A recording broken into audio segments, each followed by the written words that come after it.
Is it truly the man's responsibility to hold the space and hold ultimate regulation, unlimited? Oh my gosh. And then have the woman flail around and do whatever she wants, and then he just has to take it? Because that's a lot of the adage out there on Instagram. Yeah. A man has to hold unlimited space, and however your woman shows up, well, then you just need to own it, my friend. That's what being a leader is. Oof. What are your thoughts on that? You literally saw me have a visceral reaction to what you just said. Yes.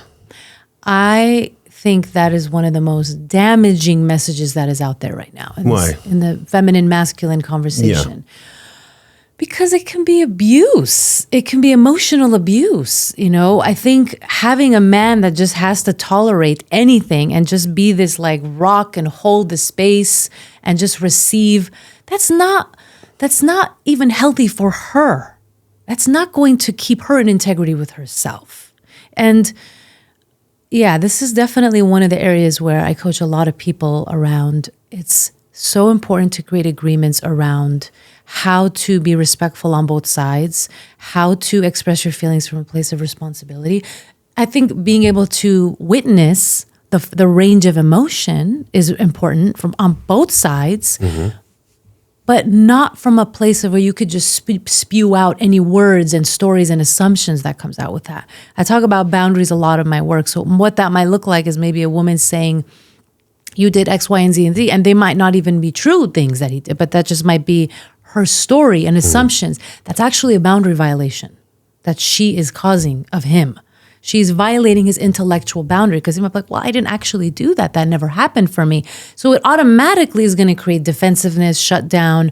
And over time, imagine the amount of resentment that's going to build there. I have so many men that come to me just venting to me about their frustrations around this and how confusing it is. And like, I don't know how I'm supposed to just take this.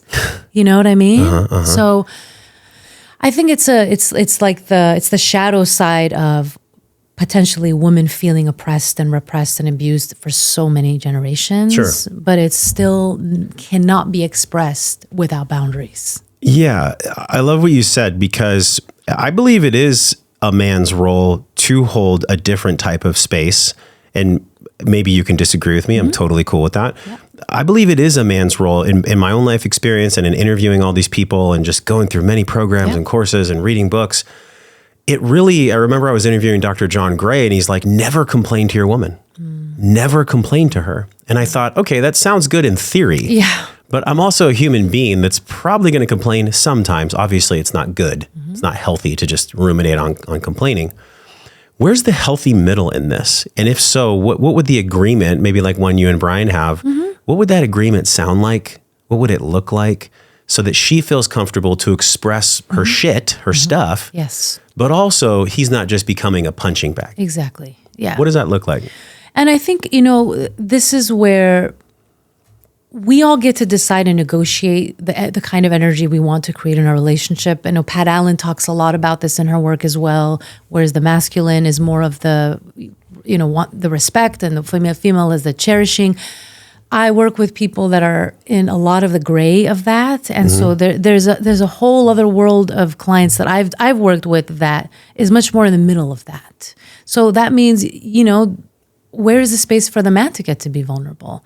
I mean, women also are yearning for that expression of vulnerability for men, and for us to actually be able to hold that same space for men too. And I think Brené Brown talks about that a lot in her work with vulnerability. So a woman might say, hey, I want you to be vulnerable, but as soon as he is vulnerable, she doesn't know what to do with it. Yes. So I think we're learning how to do that for each other in a better way. But right now, there are these roles and expectations that is very cultural and societal that are shifting a little bit, but every couple gets to kind of decide where they want to energetically kind of play and what feels good, and there's no right or wrong. Everyone gets to decide that for themselves. So I love when Brian is vulnerable. I mean, it's the most beautiful gift. I love to be able to witness that, and he is also incredible at being with my very ranging emotions, and I have a lot of them. But I think the question you're asking is, how can we show that whoever is sharing the emotions in a way that is not attached to assumptions, projections, stories that are intellectual boundary violation. So that might look like, oh my gosh, I'm so angry right now. You know, when you did that thing, I know you didn't do it on purpose. I know you're doing your best, but I'm so frustrated. I feel it in my body. Sometimes I'll just make like a cat sound, like just feeling my frustration at Brian. But I don't get to say cruel words to him. I don't get to, I mean, I have criticized him. And of course, anyone that's been in long-term relationships, you're gonna do the boundary violations in these smaller and sometimes bigger ways.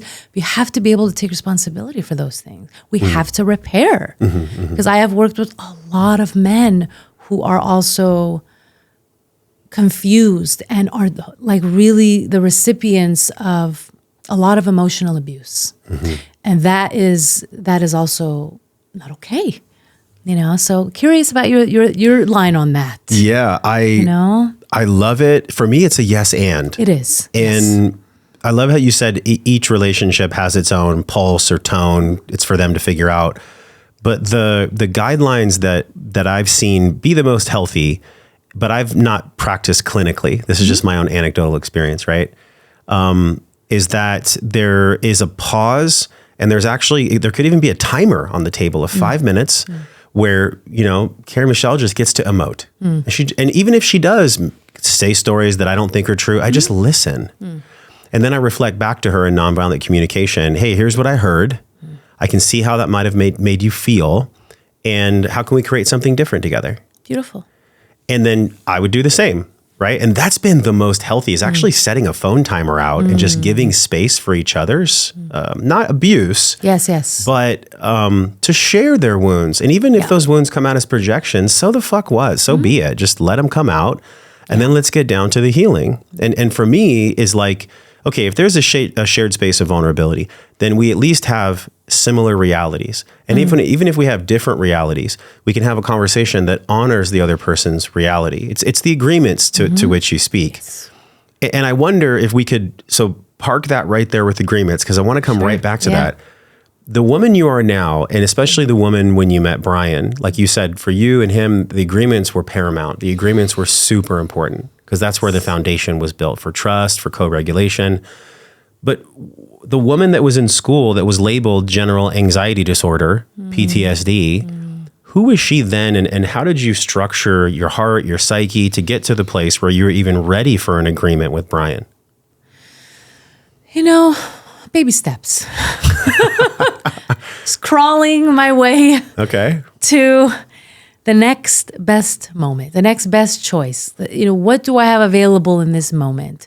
I think also, you know, being around people that exuded those securely attached skills was very important to me. My therapist, for example. I think being around role models who have learned these skills, because I do think a lot of these are skills that we learn. And I think that was really, really helpful for me. Just getting to know myself through that therapy journey and slowly unraveling, co-regulating with my therapist, setting boundaries, creating, you know, new ways of relating. So if I were to express, oh, you know, would you be willing to do this with me? Even in my friendships, Vasavi and I, you just had her on a guest. Yeah. Her and I created the most beautiful agreements in our friendships early on. These are my vulnerabilities. You know, she would share hers. These are the things we realized really early to be sensitive about towards one another. So I think just sharing those things more openly. And then once I really owned my own wounds in a powerful way, I was able to start expressing them more than projecting them. And I think, like you said, we all project. It happens. You deal with it. Sometimes it's just going to come out that way. It's like this person, that safe person that it's like a, you know, it's literally magnified on the relationship.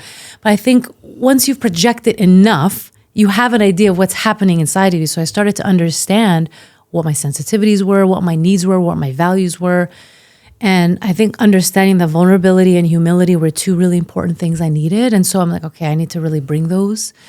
And then seeing who was down to go on that life ride with me, both friendships. And I have the most beautiful, loving, sensitive group of, you know, female and male friends now. And again, Brian and I are constantly creating agreements, rebooting those agreements, because that's also the other part of it. Like, you're going to evolve as a couple. You know, there's things about there's agreements we had in the beginning that we don't necessarily need anymore because we've worked through those things. And so it's like looking at where you are as a couple now, figuring out what boundaries you need to set. And there's another thing that I think is also really important for couples is figuring out what are the threats to your relationship and what are the potential threats and how to navigate those things as a couple. And I think for me, it's just reading a lot of books. So the books are valuable. Sure. And being humble enough to know and recognize that this is an area that I want to grow in, and there's a gap here. Can I be a messy student in this learning? Can I fumble to learn how to do it better? And I think, getting in the door of working with someone and actually saying like, I struggle with this is what I think has been my greatest asset. Whoa. If you enjoyed that one you just saw, you will love this one on the screen. Click it and enjoy.